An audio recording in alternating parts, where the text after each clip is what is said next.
Hey guys, what format do you watch your movies in? DVD, Blu-ray, how about VHS? Yeah, you guys remember that? Wait, you guys don't know of it? Well, I'll explain. VHS was our old way of watching movies. You know, the little cassette tapes with the tape? Yeah, those things.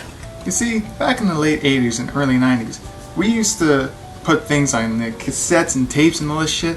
We don't rely on stuff like CDs or flash drives. Yeah, the thing looks kind of like your fucking sister's tampon, doesn't it? No, we stored shit on fucking VHS tapes. Store fucking like 6 hours and a half minutes on one of these fucking things. Man, look how fucking big it is. Isn't that so unusual? And you can store probably a lot more on something like this. When you usually watch movies in this format, you really get snowy vision. Snowy! Snowy! No, not that kind of snowy vision. The picture was always really unclear, and it was almost nearly unwatchable compared to video how you watch them nowadays, but hey, that's how it used to be. I just wanted you to get set in the era. I mean, if you weren't born there, you wouldn't really know anything about these things. I mean, just to get the point across, but you guys don't understand what I have to go through. I'm gonna have to review a movie this time, and I just want to explain that it's on a VHS tape, so you're not gonna get crystal clear vision. And this movie, it is fucking batshit stupid. You will see. It's called The Adventures of Dinosaur City. Even the rating on IMDb says it's a stunning 2.9. And you guys are being kind. Look at this. Just look at the fucking cover. Look at this. Gimme Claw. Oh man, what the fuck are we getting into? So to keep me from going insane and postal down the street with a fucking Uzi, this doctor of mine prescribed some of these pills to me to keep me from blowing my head off by the end of the review.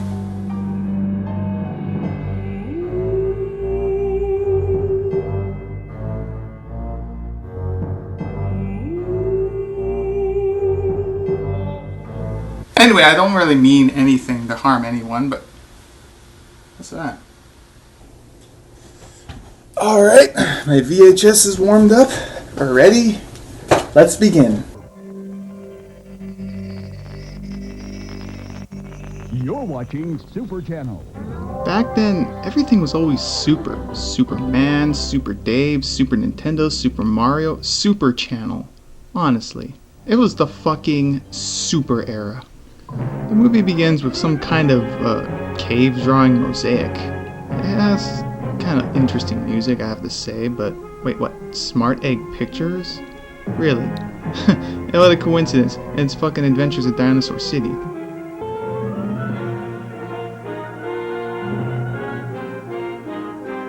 After the credits are done rolling, we get a little, oh look, it's a nice little house in Whiteville country, as we are introduced to our three characters who have a disturbing addiction. And his great green lips curled sadly back from his fangs, and his voice was soft as he said, "It's too bad it couldn't have worked out between us, but at least we'll always have Tarja." You've got to be pulling my tail. Oh yeah, they like to make prehistoric puns. Let me see that. It's my Whoa, bitch, calm down. It's just a fucking story. Are you gonna gut him later? You little hornhead. We cut to the parents who are doing, science. Really, all this science shit going on. The only thing I'm wondering is what the fuck the power bill will be after you just casually rip a hole in the space-time continuum. You know, it must be a lot of zeros up. Yeah, I'm not really sure what they're doing here. I guess they're trying to, send shit into a dimension? Whatever. You continue doing that, you crazy people. You got the new tape? Dude, volcanic.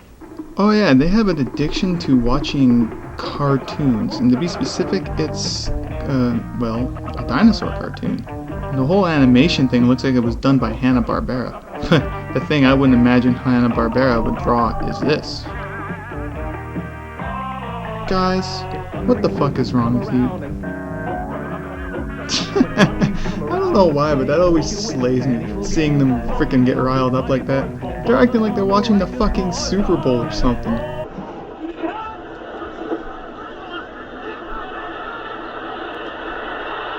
Wide open man.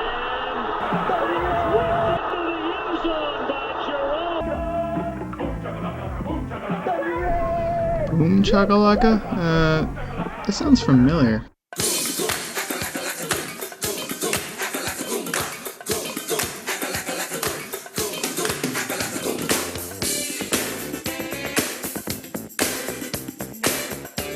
After their experiment being a apparent success, the parents go out to show off their scientific success, which was turning an orange into a lemon. What exactly happened? Hey, don't watch cartoons all day, okay? What's wrong with watching cartoons? Wait, your mother's right, Tim. Boy, your age should be out. Oh, splitting atoms. Or whatever it is boys do. Anyways, due to the parents' absence, they decided it'd be a bright idea to watch their cartoons in their lab. Because it seemed like a good idea? Yeah. Oh. You guys can already see what's gonna happen. Well, oops, we fucked up. The reason that this is all happening is that they wanted to watch a fucking cartoon in their parents' dangerous lab where they were studying interdimensional portals. Man, how long can they go down a wormhole for? I didn't edit this. This is what you're seeing. God. Stop it. I'm not impressed by your bad blue screen effects. Anyways, finally they reach the other side of the portal, which is actually a manifested world from their little VHS tape. You know, the fucking cartoon with the jerking off. Yeah, that world. They encounter their lovable character, Louis the puppeteer. No, I mean, Forey the puppet. I mean, Forey the pterodactyl. The Rockies! No sooner than the three kids arrive, the Rockies, which are the sub-villains, come on by to steal some kind of glowing thing.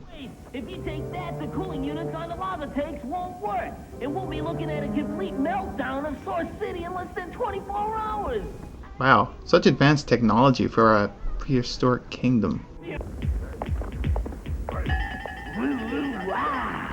You know, I think now is a time as any to start a little counter gag here.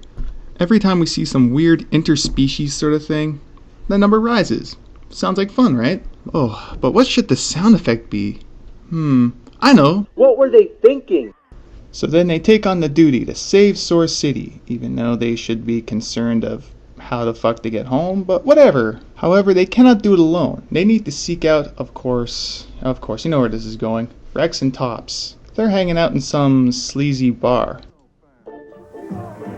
Okay. Way to go, pal. Played 'em and slayed 'em. Oh, yeah.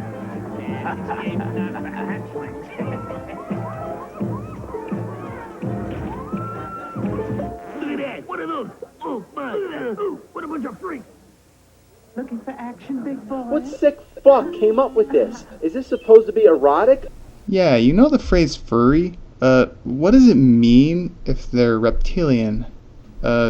Scaly? Things haven't been so good for us lately. Wow, what a babe. That's fucking nasty, man.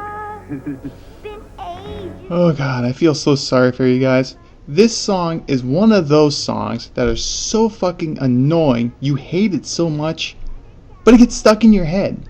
Yeah, just listen to this.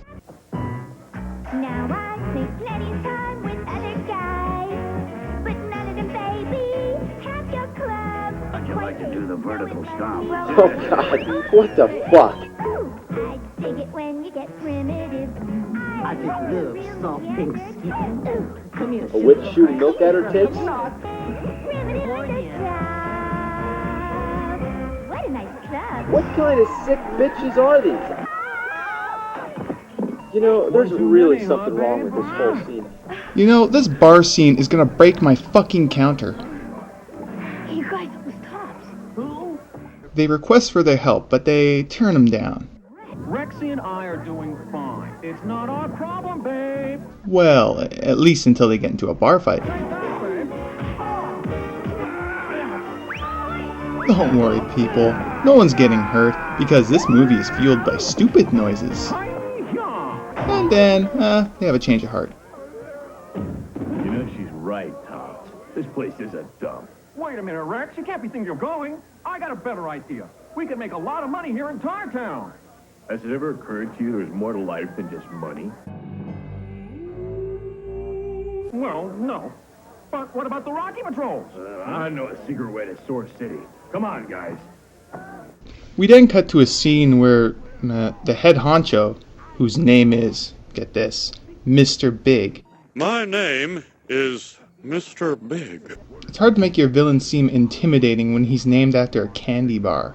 I like how it looks like he has like a fucking towel wrapped over the top of his head. It's like the fucking developers or something just lazily dropped it on his head and just kept it there. Nothing important really happens here. They just talk about planning how to kill Rex and Tops and whatever. Moving on. Next scene. Our heroes ventured through a tree house. Wait, why are they here? I guess, I don't know, maybe it's just an area where they can develop their characteristics, talk about the plot, pretty much in... Wait, what the fuck is this?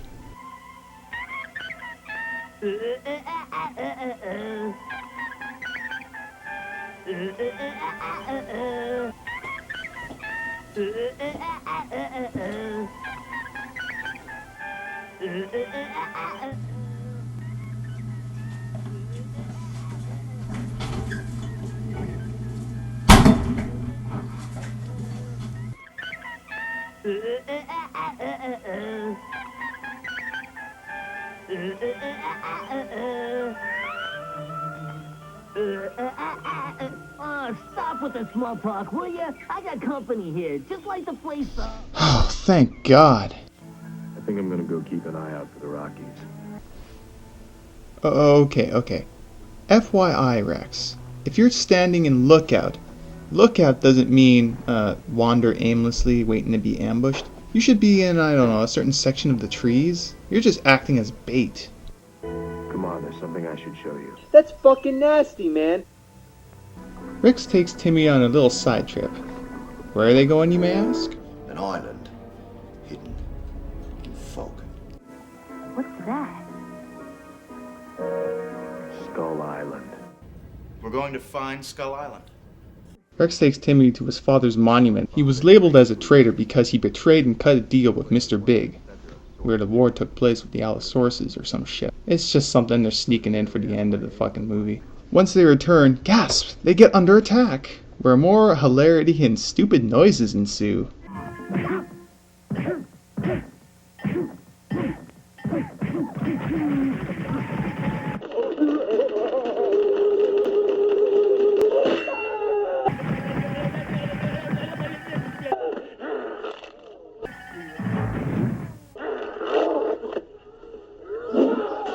Oh, and by the way, apparently Mick became a kung fu genius overnight. Yeah, I guess, you know, kissing a girl will do that to you. I know kung fu. Timmy uses the remote on the caveman, and yeah, guess what? The remote seems to work in this universe. Go figure. Mr. Big notices him using this power, and he wants it badly. I want it badly. I know, but I want it now, Link. Now! I want this power now. Don't make me power. So of course, when you have the power to control the universe, you completely let your guard down so you can, you know, get kidnapped. Yeah, smooth move, dumb shit. If they're only after the remote, why are they kidnapping him? I don't get it. Whatever. Noticing Timmy's disappearance, they make their way to Mr. Big's turd, whatever that is, to not only get the cooling unit back, but to also save Timmy. But wait, there are two guards stationed near an alarm, which is actually just a fire bell and a bone. How the fuck are they gonna get past this? Look, we gotta figure out a way to lure those sentries away from the bell. Hey, I got an idea. This is just a miserable shitload of fuck. No way, guys. What were they thinking? What sick fuck came up with this? So she uses her newly found sex appeal to lure the caveman away from the bell, so she can, well, of course. you were supposed to lure him back so that we can knock him out. Sorry, guys. I guess I didn't need the help. Oh, boy. Rex. Obi-Wan, is that you? Don't you recognize me, Rex? Well, maybe you lost a bit of weight since we last met. How ironic. My father was a traitor in a prison of his own making. Big allied with the forces of the Rockies. And he had a potion that could bend anyone to his will. You were drugged? And forced to hand Star City over. The only thing that's kept me going all these years is thinking of you, Rex.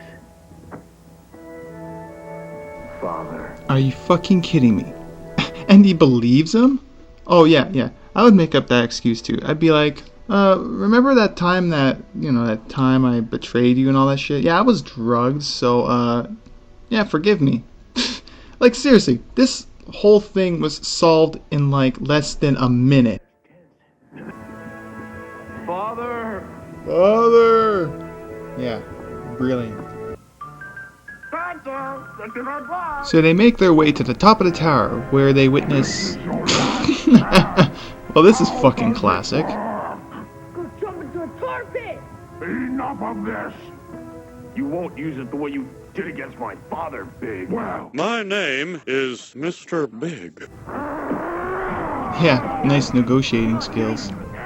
Okay, so we get an epic, brutal slobber knocker between Rex and Mr. Big, and just a bunch of shit flying around, and let's skip this. Oh, cave chick fight. Oh, okay, I take back anything bad I said about this movie. Dinosaur City. And this one's for my father. Bitch! Hey, Big! Later, dude. Well, it's a good thing he pressed the, vaporize button. What kind of remote is that? So, Mr. Big had a midget human slave? Yeah, let's add that to the counter. Is this supposed to be erotic? You guys take the elevator now, and I'll fly the fuse down when you reach the bottom. Good luck, handsome. Oh God, what the fuck? Hubba. Captain landing. Okay, so they get the fuse back before he learns how to fly. Yeah, he couldn't fly, whatever, it's not that important. And Rex's dad commits suicide, destroying the tower for some reason. Father! But wait, there's still the issue of trying to get home.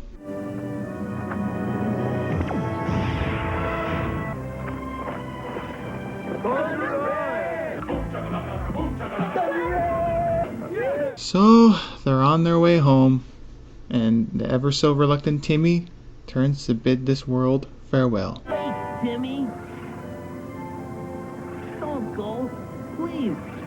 What about all the fun we had? Either he has a huge dick or he's a dwarf. Don't you want to stick around for a while? Anyway, they jump in the wormhole, they dance around the blue screen for 15 minutes, they return back to the world where they greet their parents, and that's pretty much the end of the movie. This movie was embarrassing. Just embarrassing to watch. I feel unclean after watching it. I was not expecting so many gratuitous fucking shit in this movie. Like, Jesus Christ. Fucking jerking off and triceratits. Yeah, wonderful. Well, hope you guys enjoyed the review. I know I didn't. Oh. I think the hallucinations are kicking in again. Anyway, bye everyone.